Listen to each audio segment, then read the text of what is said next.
Hey guys, Carter here. Today I'm gonna be bringing you guys a commentary about why I think Call of Duty sucks the more games they put out. Basically, every single time, every new Call of Duty that can be seen, from World at War to Modern Warfare 2 was a huge jump.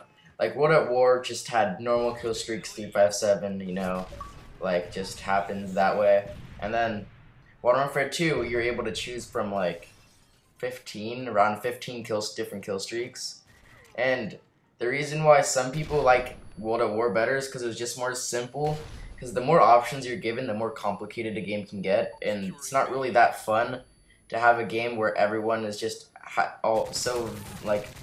It's more of a variety, and you might think that's like better. Like, oh, this game has more of a variety than this game, which means it's better. That's kind of wrong because everyone keeps going back to Call of Duty 4 due to the fact of how simple it is. The key to making a good video game is simplicity. Make sure the content of the actual like game itself is good and make the multiplayer good. You don't have to add all those extra features to make it more confusing for people that are just trying to play and have fun, like they're just trying way too hard to make Call of Duty actually really good now. Like Black Ops 2, they completely changed the whole layout of it, like different like new kill streaks. And I think it's just I don't really like the fact there's new kill streaks that like I'm not familiar with, you know, and they're changing like some like I don't are they gonna have specialists? I don't know if they're gonna have specialists or not, but like the problem with Modern Warfare 3 was that when they had specialist, support, and assault, they should have stuck with just assault and like maybe like not put in a Moab or anything, because Moabs and nukes like from Modern Warfare 2 also encourage people to camp. First off, second off, encourage them to have people that help them like go like say, oh here, go in front of me, clear this building so I don't die, so I can continue this streak, this camp streak. And third, just because all you do is try to go for nukes, then when you die, you just get pissed at the game. You don't want to play it anymore. Back when it's like 357 kill streaks, like UAV, airstrike, and then helicopter, you wouldn't really care if you die on a streak because there's not much after like 7 kills to get. So it kind of just made the game like less stale, like less camping. How it made people rush around more. And it was just more of a fun experience. Like it was COD 4. It was my first COD that I actually got serious into, and that it was just so much fun. I honestly had so much fun with that, and then going to like World at War. I thought World at War was really fun also, and then Modern Warfare 2 came around. I'm like, oh, this game's gonna be pretty cool, and then I played it, and I got a bunch of nukes. Like who hasn't gotten a nuke in Modern Warfare 2, of course. And then I realized things like people just camping for nukes, trying to just go like saying, "Oh, I'm gonna camp to get this nuke," even though I'm camping, it's still a nuke. Who cares?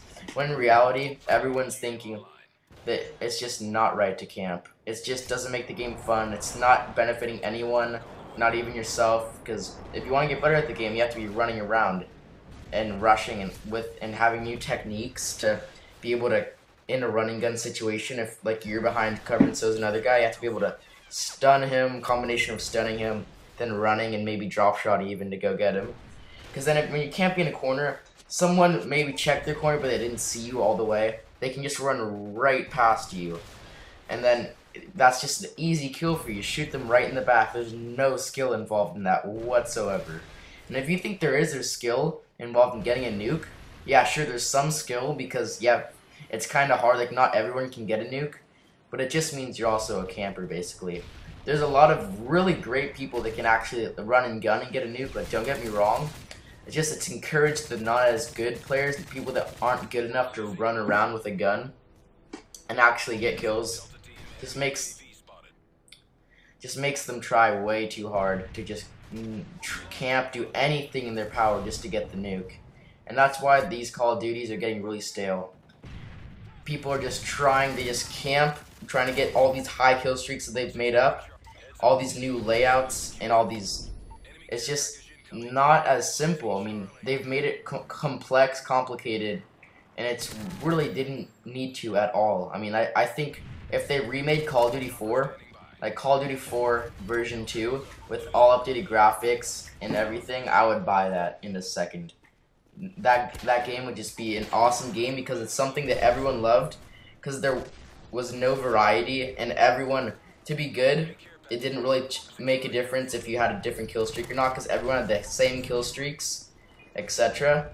And no one was really camping because there weren't any high up kill streaks for you to try to get. I mean, anyone could get an attack helicopter in COD 4 easily. It was just fun in Call of Duty 4 because it was just something that was new at the time. I mean, like now there's making so many more Call of Duties. Every single one they make is just getting less fun because it's something they've tried to make it more new, but they don't have to try so hard. They just need to realize they make really good fun games, and that's all they honestly really need to do. There's not much else to it. Okay.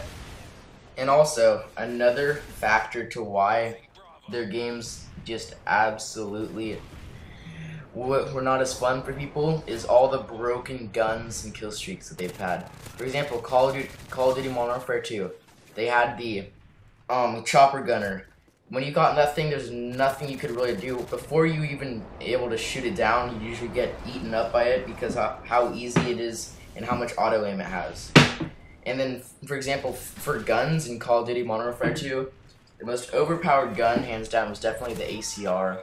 I mean, everyone used that gun. There was no one that wasn't using that gun, and it was just an easy mode gun that people would use just to get nukes. Because, like, everyone would see it. I mean, like, I don't know how many games I've been in that someone didn't have that gun, because I can't really think of very many games when people didn't have it, because it was a staple gun. It was just a gun that everyone needed just to be good at the game, and everyone just dreaded trying to unlock it until because playing it was unlocked like rank 48 or something, and it took a while to get up to that. And people before that, they would just usually use the UMP, which was also pretty overpowered in that game. I mean, people like to use broken guns just because it'll make them do better, when in reality they don't have to. Like, that's the reason why Call of Duty's not getting as good as it used to be, because they make guns that are just better than all the other guns. I think Treyarch kind of did a good job of making a bunch of balanced guns in like Black Ops, for example, and I really hope that Black Ops 2 will be more balanced than the previous Call of Duties. I just don't think that, I don't agree with how Treyarch's getting all complicated, just like how Infinity Ward is now. Like how, and basically Infinity Ward sucks now. They don't do anything. Like I would report a hacker, booster, cheater, modded controller. They wouldn't do shit about it. Okay, I'm going to continue this in a different commentary, and I'll see you guys later.